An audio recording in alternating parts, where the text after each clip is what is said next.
Lanjut ke number type, tipe data number. Yang bisa digunakan ada dua, yaitu integer sama double. Kalau integer itu kapasitasnya kurang dari 64 bit. Sedangkan kalau double dia 64, sudah 64 bit. Untuk kapasitas yang bisa ditampungnya kalau di native segini, kalau di web segini. Kalau di double tentu lebih banyak.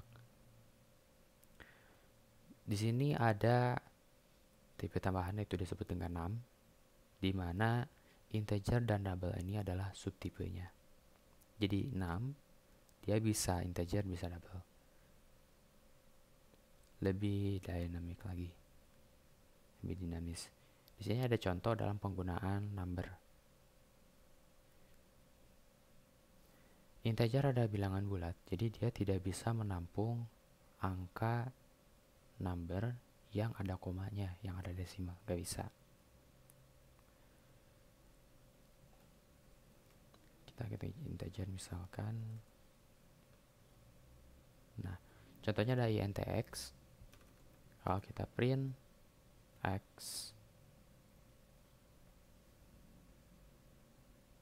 keluar 1. Kalau kita masukin misalnya 1,5, error. Karena 1,5 bukan bilangan bulat. Bilangan bulat itu intinya angka berapapun yang tidak ada desimal, tidak ada koma. Tentu saja kalau integer dia harus mengikuti kapasitas yang bisa ditampungnya berapa. Oke, lanjutnya di sini ada contoh penggunaan kode hexa. Penulisannya tidak seperti semuanya number gitu, misalnya dari 0 sampai 9 enggak, tapi di sini ada X, kemudian ada huruf-huruf, ini disebut dengan kode hexa. Biasanya digunakan untuk kode warna. Kita akan coba print gimana tampilannya.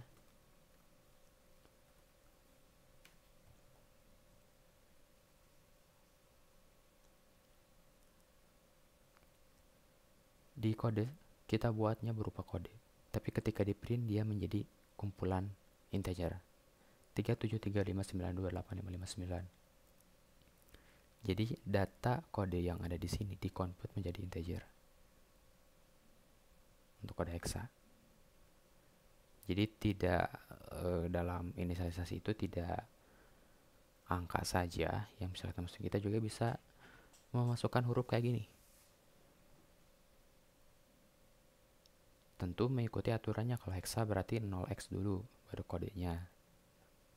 Contohnya di sini ada eksponen. Kalau eksponen kita coba ganti int, sana terdapat error. Value type double can be assigned to variable type in. Katanya bahwa si 8 dari 5 ini dia tipenya double. Jadi kita nggak bisa jadi integer. Kita harus jadikan dia double atau kita jadikan dynamic var kayak gini. Cuman ketika kita coba print si eksponen ini, dia berubah menjadi kumpulan data integer, yaitu 800.000.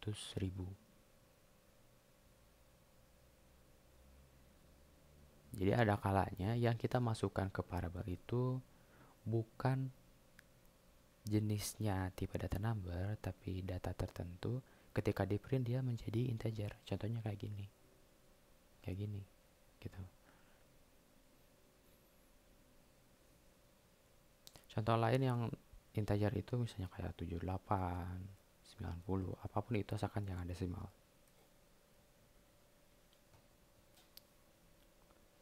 Selanjutnya kita akan coba untuk desimalnya atau double. Kita copy sini, kita coba ganti jadi double.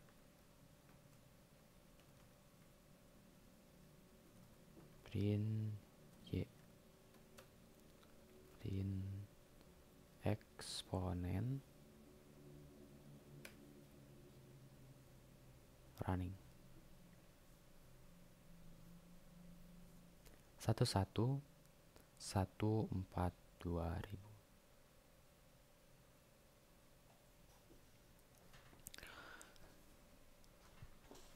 Jadi mirip kayak yang di sini, bisa masukin kayak eksponen. Kalau yang 1,1 ini jelas dia tipenya desimal, jadi double. Contohnya kayak 2,5, 7,5 gitu. Misalkan ada desimal. Gimana kalau kita masukin data integer ke tipe data double? Nggak ada masalah, nggak ada error. Double itu dia bisa menampung integer sekaligus. Dan kapasitasnya lebih besar kalau di double.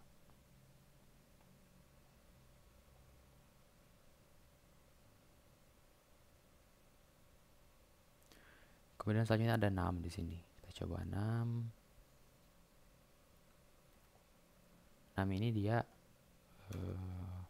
bebas. Dia tipenya bisa yang integer, bisa yang double, bebas. Misalkan 6A, 6B, 2,2. Kemudian A, string B. Ini kita komen dulu biar gak ganggu. Running. 1, 2, 2. Jadi kalau 6 atau number dia bebas. Bisa integer, bisa double. Tapi kalau pengen lebih spesifik lagi, kita harus tentuin integer atau double.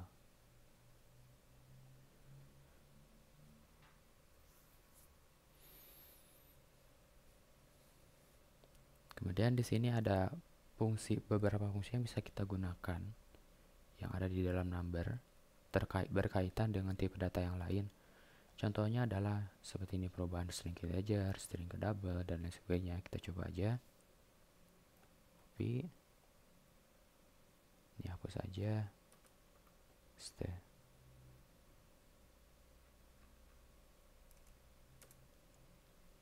Running.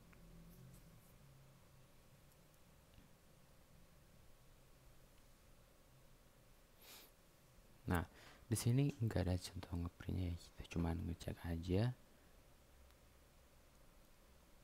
string ke integer. Stringnya di sini kita akan coba rubah ke integer variable 1. Jadi gini, 1 ini kita ingin jadikan dia sebagai integer gitu. Tapi datanya itu karakter 1. Gimana caranya supaya karakter 1 berubah jadi 1 integer? Caranya dengan diparsing. int.parse, masukin data string yang mau kita ubah menjadi integer di sini. Kemudian di sini dicek menggunakan assert. Kalau ternyata 1 ini sama dengan 1 integer, maka benar. Tapi kalau di sini salah, nanti akan muncul exception. Contohnya kalau kita salahin 1,5 misalkan. Ini kan double. Kita mau pengen ngerubah jadi integer. Error gitu. Karena proses assert 1 sama dengan 1 ini salah. Bukan sama dengan 1, tapi sama dengan 1,5. Dan ini juga sebenarnya udah salah sih. Kita masukin data desimal ke dalam integer gitu. Kalau kita masukin yang integer misalnya 6, ininya kita ganti jadi 6, tidak ada masalah, berarti benar proses ini. Kemudian kita merubah string menjadi double. Kalau kita ingin merubah 1,1 menjadi 1,1-nya yang tipe number, atau istilahnya tidak ada string literal di sini, maka kita gunakan parsing untuk double. Caranya kayak jangan integer. Kalau integer int parse, kalau double parse. Tipe data yang dibungkus menggunakan variabelnya kita bisa jadi var dinamik atau spesifik double, boleh-boleh aja. Kemudian ada kebalikannya di sini. Kalau kita ingin merubah integer menjadi string, kalau integer jadi string, kita bisa lebih agak sedikit ringkas, tidak diparsing. Kita cukup menggunakan fungsi yang namanya toString. toString ini bebas. Dia enggak terbatas pada bilangan integer saja, bilangan double juga bisa kita menggunakan toString. Gitu.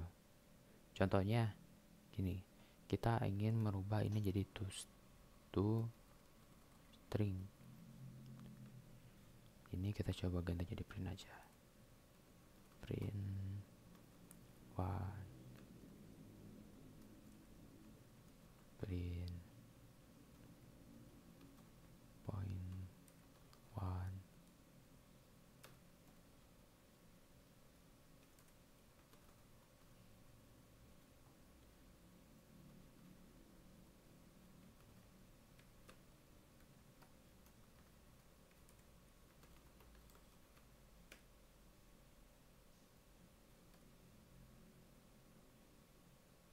Run. Nah, gini. Jadi 1 menjadi string.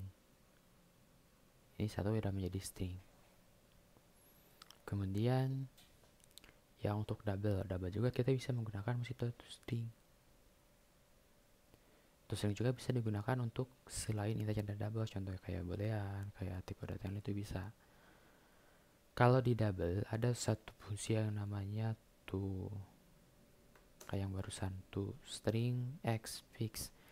Dengan toString xfix kita bisa lebih spesifik berapa digit angka di belakang koma yang mau kita tampilin.